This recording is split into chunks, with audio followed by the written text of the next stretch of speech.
예, 안녕하세요.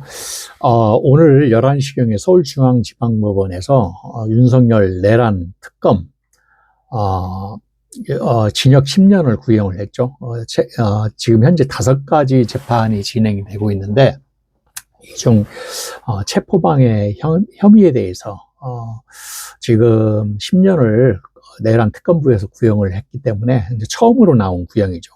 그래서 저도 좀 놀란 게 체포방해 혐의를 해서 10년을 구형했다라는 것은 조금 적게 나왔다. 그래서 상당히 지금 국민들이 충격을 받았다라고 생각이 듭니다. 물론 이제 다른 혐의의 재판 진행되는 것이 어떻게 나올지는 모르겠는데 검찰 구형이 의외로 적게 나왔다는 부분에 대해서 좀 충격을 좀 받았습니다. 그래서 솔직히 놀라실 분들이 좀 많을 거라고 생각이 됩니다. 오늘 뉴스를 보고 나서 10년, 고작 10년인가?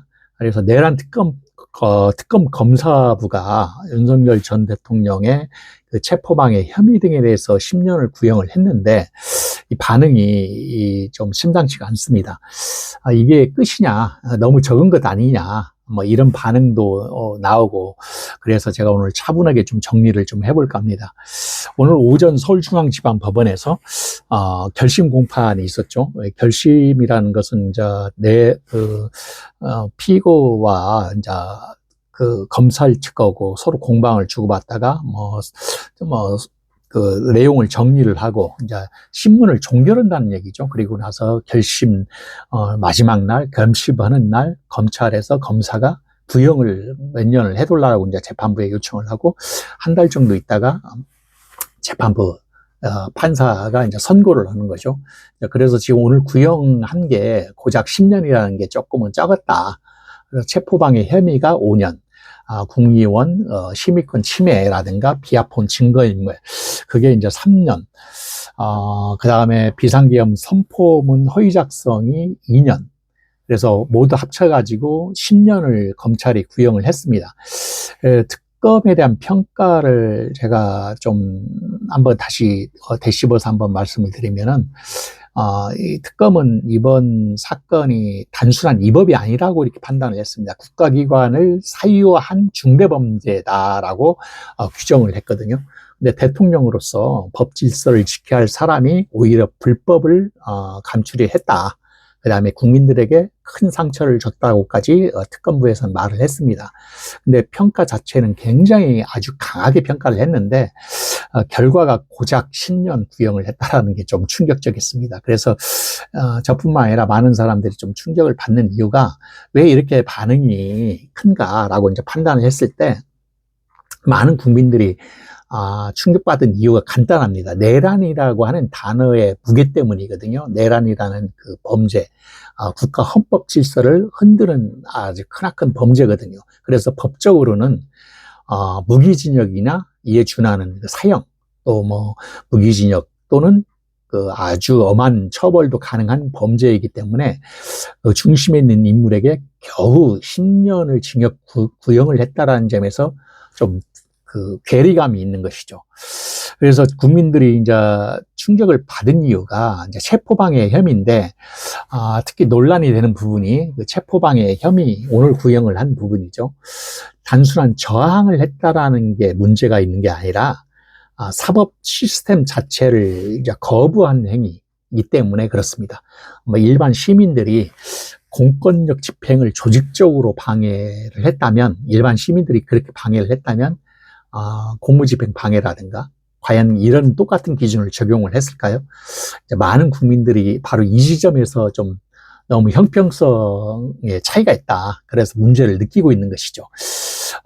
왜 이 판결이 중요하냐? 왜 이 판결이 중요하냐? 이 구형은 한 사람만의 문제가 아닙니다. 앞으로 최고 권력자가 어디까지 책임을 지는가에 대한 어떤 기준점이기 때문에 그래서 사람들이 묻는 겁니다. 이 정도면 다시는 이런 일이 반복되지 않을 것이다 라고 하는 그런 의문을 남기는 것이죠. 그래서 제가 아직 판결이 남아 있습니다만은 오늘 구형은 이제 국민들에게 많은 질문을 좀 던지게 되는 것이죠. 뭐 여러분 생각은 어떠신지 모르겠는데 징역 10년이라는 구형은 이 사건의 무게에 맞는 형량은 아니라고 저는 생각이 됩니다.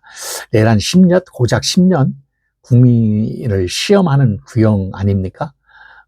나라를 뒤흔드는 범죄, 그런데 징역 10년이라는 게 좀 적다라는 생각을 해봅니다.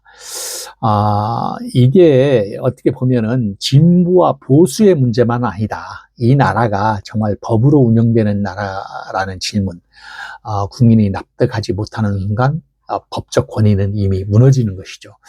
지기현 판사라든가, 조 대법원장이라든가, 그런 사람들이 이제 앞으로 바뀌게 되면은 나라가 이제 법치주의 국가로서 정당하게 기준을 잡고 나가야 할 텐데, 지금 아직은 사유화돼 있고 희화화돼 있죠. 그래서 오늘 같은 이제 구형 같은 경우도 국민들이 좀 놀라는 것이죠. 내란 혐의에 대해서 고작 10년이라는 게, 여러분들 이 구형이 상식이라고 보시는 것인지, 여러분의 판단을 댓글로 좀 남겨주시기 바랍니다. 저도 오늘 이 판결을 오전에 듣고 나서 개인적으로도 좀 적다. 물론 이제 다른 아직 남아있는 그 재판이 남아있지만 10년이라는 구형이 좀 적다라는 생각이 듣습니다. 물론 형법에 어떤 구형이 최저와 최고의 어떤 구형의 양이 형량이 정해져 있습니다만은 세 가지를 합쳐서 10년이다? 조금은 적다라는 생각이 같습니다. 물론 재판부의 최종 선고가 어떻게 나올지 궁금해집니다. 일전에 누굽니다.